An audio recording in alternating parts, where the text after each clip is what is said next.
मंगला दंगला पुरवा रम्या कम्या बड़ू बच्चू कड़ू।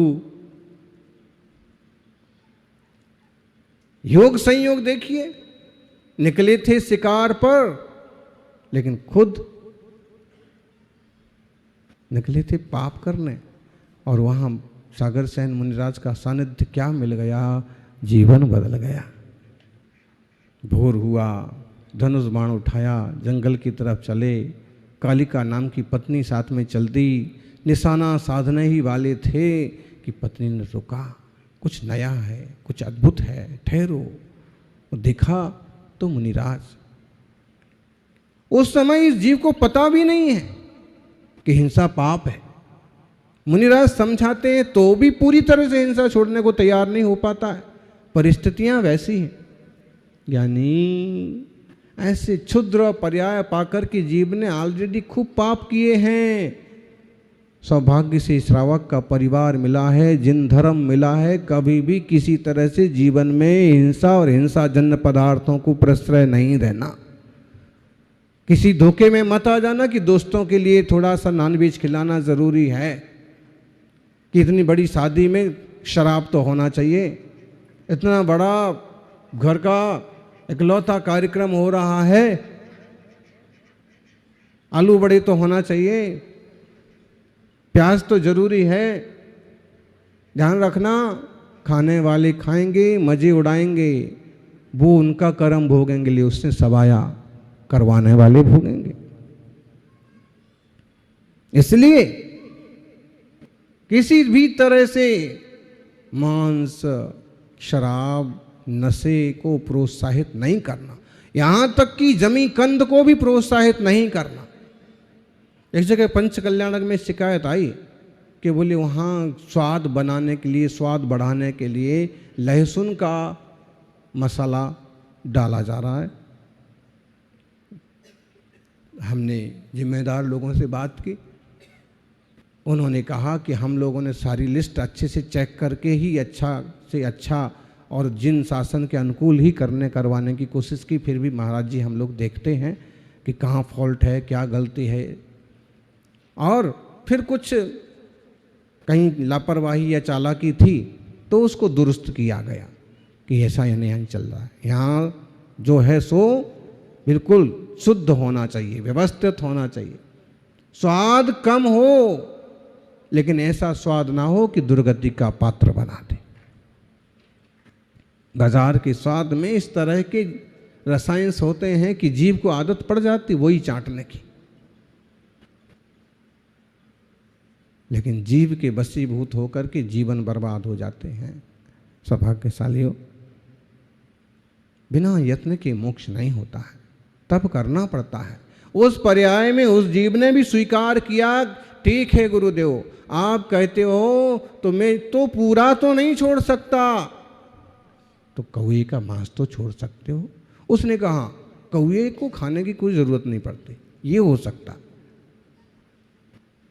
इतना सा नियम ले करके बाद में ऐसा संयोग बना कि उसने सब कुछ त्याग कर दिया। कहानी तो मालूम है ना, बीमारियों के ऐसे ही इलाज होते थे पहले कि बोले अगर आप कौए का शोरवा खा लोगे तो आपकी अमुक तरह की बीमारी ठीक हो जाएगी। उसने कहा ना, जिंदगी में एक ही तो नियम लिया है, तपस्वी से मर जाऊंगा, लेकिन नियम और दवाइयों से जिंदा रहे आए इसकी कौन सी गारंटी है। नियम पर दृढ़ रहने से वह सिंह, वो जो देव था ना, भील था, वो देव बन गया।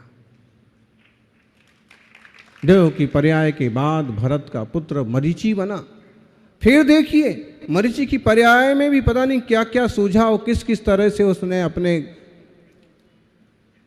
अलग अलग तरह के मत संप्रदाय चलाए। पारिव्राजक मत चलाया, आजीवक मत चलाया, यहां तक कि बोले मोक्ष नाम की कोई चीज नहीं है, खाओ पियो मस्त रहो। बिना यत्न के यदि मोक्ष हो जाए तो ज्ञानी बताओ, दुनिया भर में इतने तरह के तपस्वी और साधु पाए जा रहे हैं, वो काहे के लिए? मजे की बात तो यह है कि वो तपस्या भी कर रहे हैं और कह भी रहे हैं कि मोक्ष नाम की कोई चीज़ नहीं। ऐसे लोग भी मिल जाएंगे, तपस्या भी कर रहे हैं और कह भी रहे हैं कि आत्मा नाम की कोई चीज़ नहीं। आत्मा नाम की चीज़ नहीं तो ये पुरुषार्थ किसके लिए? तपस्या भी कर रहे हैं और कह रहे हैं कि पंचभूत से रचना हुई है आत्मा की, शरीर मिटेगा तो आत्मा भी मिट जाएगी, तो फिर ये सब परिश्रम काहे के लिए?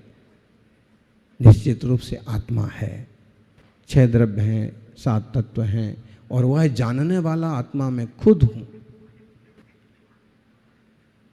और यह ज्ञायक स्वभाव पर जब दृढ़ता से जीव स्थिर होता है, आश्रव बंध का निरोध करता है, तो यही जीव ही महावीर स्वामी की तरह विकास करके निर्वाण को प्राप्त होता है। सबको मालूम है मरीची की पर्याय से सरकने के बाद कितने सारे भाव लिए। छुल्लक जी ने सुनाए थे ना एक सांस में पूरा महावीर पुराण।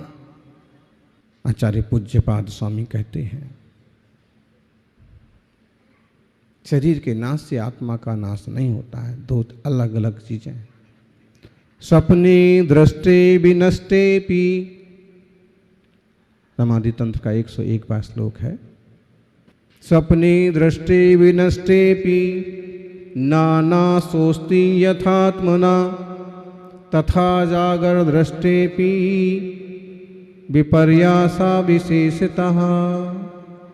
सपने में आप देख रहे हैं कोई मर गया, कोई जी गया, कोई बिछड़ गया। जब आपकी आंख खुली तो देखा ना तो कोई मरा है, सबके सब ठीक है, कोई बिछड़ा नहीं है, सबके सब घर में हैं। देखते ना ऐसे सपने। और कई बार तो ऐसे खतरनाक सपने देखते हैं कि नींद खुल जाती है और हाँफते हुए उठते हैं। अब सच में सपने के बाद लोग हाँफते कि नहीं हाँफते, लेकिन पिक्चर में तो ऐसे ही दिखाया जाता है।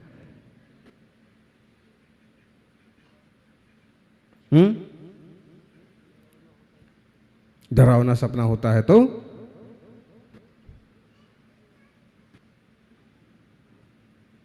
लेकिन वो डरावना सपना डर कब तक पैदा कर रहा था?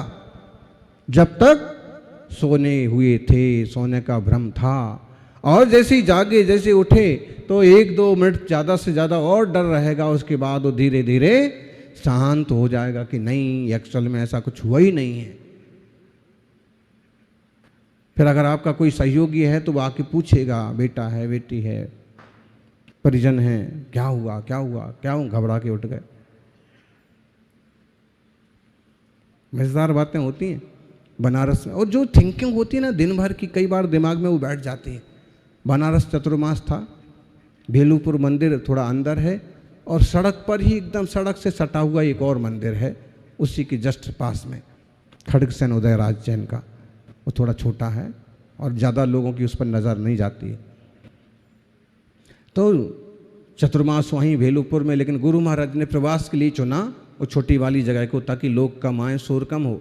लेकिन उस सड़क के इतने पास था, बिल्कुल सड़क से दीवार लगी हुई थी और उस दीवार से खिड़की के बाहर गाड़ी आ रही हैं। हाँ, दिन में कम से कम 10, 20, 50 मुर्दे, राम नाम सत्य है। और जो दशाश्वमेध घाट है और जो बड़े बड़े जो घाट है ना, उस मणिकर्णिका घाट, वो उसी लाइन में।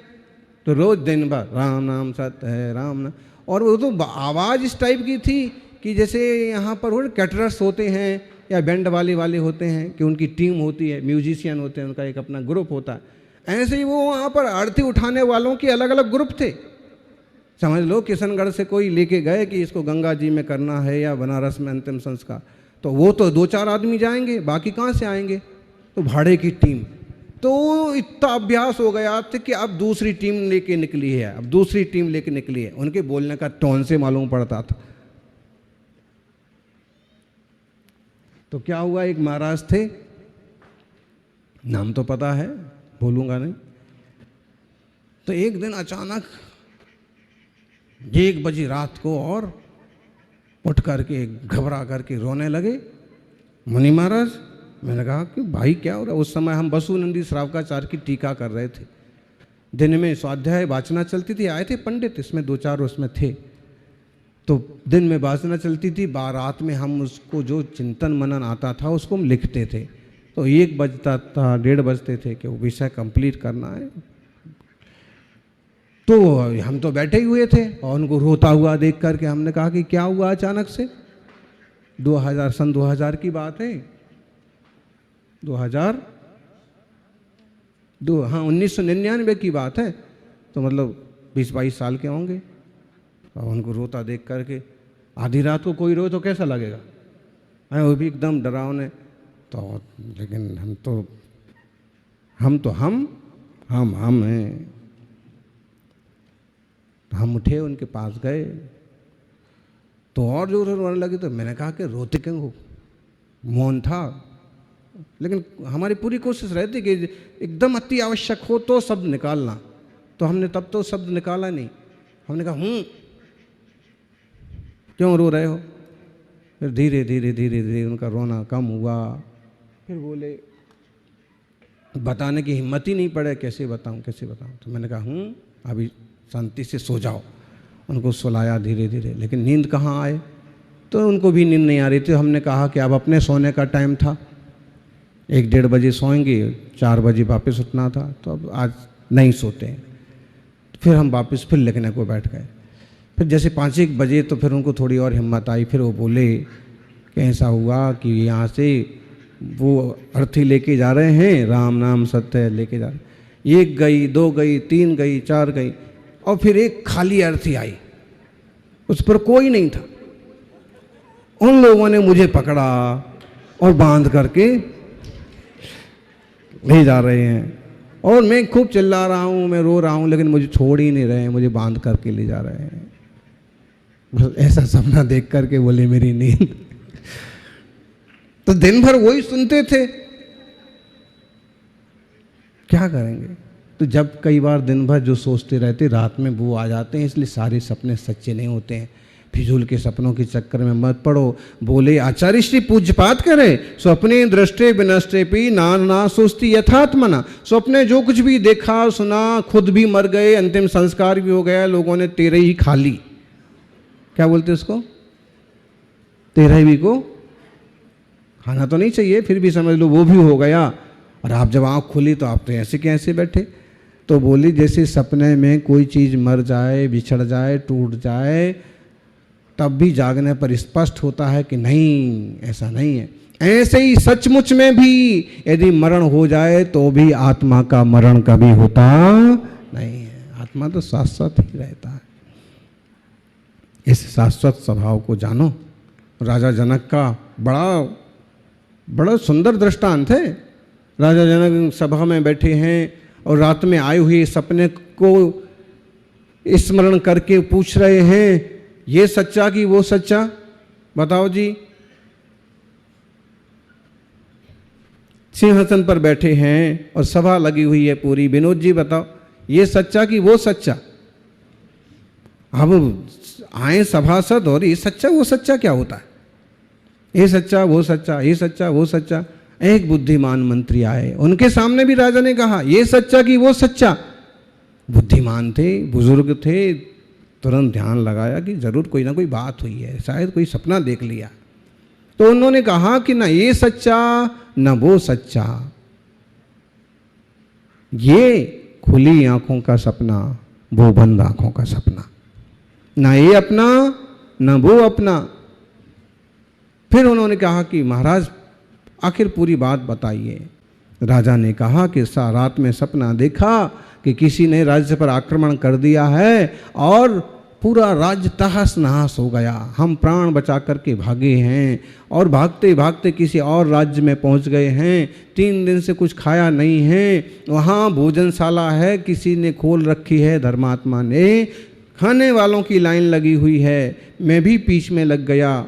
जब मैं पीछे लगा तब लेने वाले लेते गए और जब मेरा नंबर आया तब तक तो सब खत्म हो गया।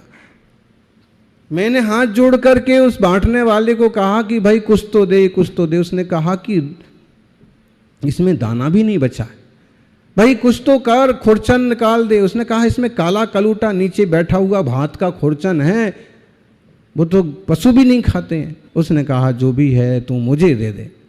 और खुरचन निकला, आधे जले दाने वैसे दाने, और उसको पत्तल पर रखा और छाया में बैठ के खाएंगे। पहले था तो नहीं बफर सिस्टम के हाथ में लेके और जहाँ मिला तो खा के घूम घूम के खाओ, तो छाया में बैठ के खाएं। जब तक वो छाया में जा रहे थे तो कौआ आया और उसने उन दानों पर मुंह मारा, सारी पत्तल धूप में, और आँख खुल गई, नींद खुल गई झटके से। तो बताओ मंत्री जी, ये अपना कि वो अपना, ये सच्चा कि वो सच्चा? मंत्री ने कहा महाराज, ये जागने का सपना है, 8 दिन बाद वो सोने का सपना है। जैसे आंख खुलते ही वो सपना टूट गया, उसका डर खत्म हो गया, ऐसे ही आंख बंद होते भी ये सपना भी खत्म हो जाएगा। सौभाग्यशाली हो। आचार्य देव समझाते हैं कि आत्मा तो आत्मा है, आत्मदृष्टि संपन्न बने। प्रभु वर्धमान ने जब तक आत्म तत्व को नहीं समझा तब तक कितने बार ब्राह्मण की पर्याय पाई, फिर साधु बने, फिर ऋषि बने, फिर एक दंडी बने, फिर द्विदंडी बने, त्रिदंडी बने, तरह तरह के रूप लिए और चलता रहा संसार में परिभ्रमण।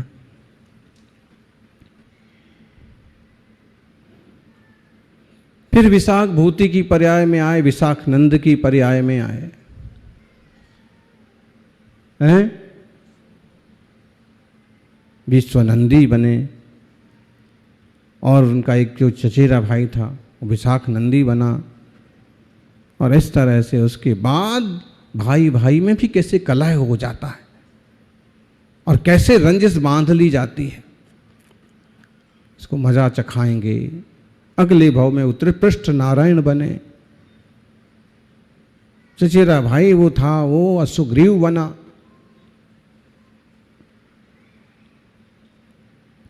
संसार ऐसे ही चलता रहता है, उस पर्याय में भी नहीं संभला, और वह तो नारायण था, योग था, अधोगति का पत्र बना। उसके बाद फिर कहीं जाकर के सिंह की पर्याय में पहुंचा। सिंह की पर्याय में मुनिराजों का उपदेश मिला। ज्ञानी हमें इंसान की पर्याय में मिल रहे हैं उपदेश, हम इन मंगलमय उपदेशों को सहज शांत होने का साधन बनाएं और जीवन में स्वरूप को पहचान करके स्वरूप में ही रम जाएं, जम जाएं, तो इस आत्मा का भला होगा। जय बोलिए 24वें तीर्थंकर वर्धमान महावीर भगवान की।